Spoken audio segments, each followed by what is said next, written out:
Good afternoon. Today I am going to start from the agriculture chapter and the page number 46, impact of globalization on agriculture. You have seen how agriculture been done in our country in a different ways, and the types of agriculture being done in a different season also. So now you will read the impact of globalization, how the world is using this agriculture. Globalization throughout the world. Globalization is not a new phenomenon. It was there at the time of colonization. This globalization started from the colonial period, the Britishers when they were in our India. In the 19th century, when European traders came to India, at that time too, Indian spices were exported to different countries of the world, and farmers of South India were encouraged to grow these crops. So from that period, colonial period, the traders, they used to come to our country and they used to take some of the things like spices from our country to different parts of other countries, and they encourage many other crops. Till today, it is one of the important items of export from India. So one of the spices is Indian spices is it's very important that it has become one of the important item in export field for India. During the British period, cotton belts of India attract the British. Now, during the British period, colonial period, cotton belts were becoming very famous, and the cotton production was there. So they have attracted more and more Britishers, and ultimately cotton was exported to Britain as a raw material for their textile industry. Those days, the cotton used to export to the Britain. People, they used to take as a raw material to the Britain for the textile industry. Cotton textile industry in Manchester and Liverpool flourished due to the availability of the good quality from India. Now that time, whatever the cotton textile was there in the British, the Manchester and the Liverpool, it downfall just because of the availability of the good quality of cotton from India. You have read about the Champaran movement, what Gandhi ji had started there, Satyagraha. The Champaran movement, which started in 1917 in Bihar. This was started because farmers of the region were forced to grow the indigo. That time in this movement, the Champaran movement, farmers were forced to grow the indigo on their land because it was necessary for the textile industry which were located in the Britain. They were unable to grow food grains to sustain their families.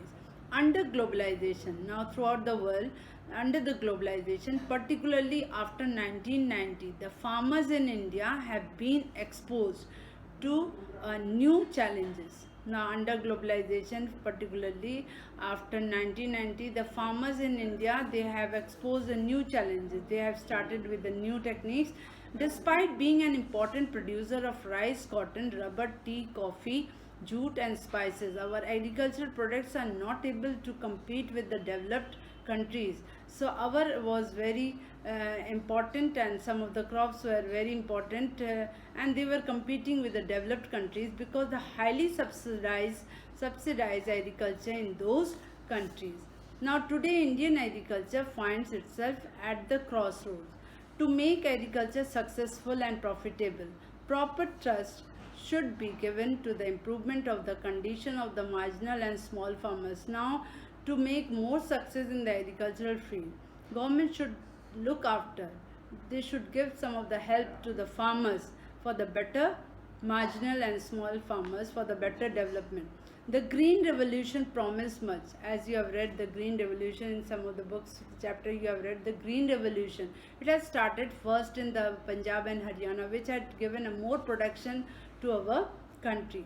But today it's under controversy. It is being alleged that it has caused land degradation. More and more use of this Green Revolution, it had degraded the land, and due to overuse of chemicals, drying aquifers and vanishing biodiversity. Not only it had degraded the soil, but it had dried up the level of the water also, and it had polluted the land.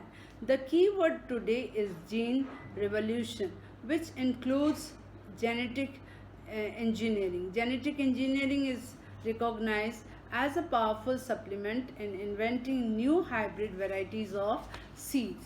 Now here it's given, you can see how the farmers, they with the help of this green revolution, how they are spreading the pesticides and fertilizers and all this.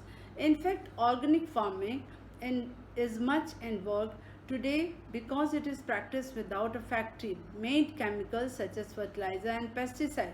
Hence, it does not affect the environment in a negative manner. A few economists think that Indian farmers have a black future if they continue growing food grains on the holdings that grow a smaller and smaller as the population rises. Now here it's given, India's rural population is about 600 million, which depends upon 250 million approximately hectares of agriculture land, an average of less than half a hectare per person. Indian farmers should diversify their cropping pattern from cereals to high value crops. So here it is said that Indian farmers must change their cropping pattern. This will increase the income also, and it will reduce the environmental degradation simultaneously. It will not only increase the income, but it will decrease the pollution and all other degradation, because fruits, medicinal herbs, flowers, vegetables, biodiesel crops like jatofa and jojoba need much less irrigation. Jatropha and jojoba, some of the medicinal plants which require less irrigation than rice or sugarcane. India's diverse climate can be harnessed to grow a wide range of high value crops. So here it is given, the last para is given, you have to read this yourself, what is given here, changing in the crop pattern, for example. So here it ends your chapter.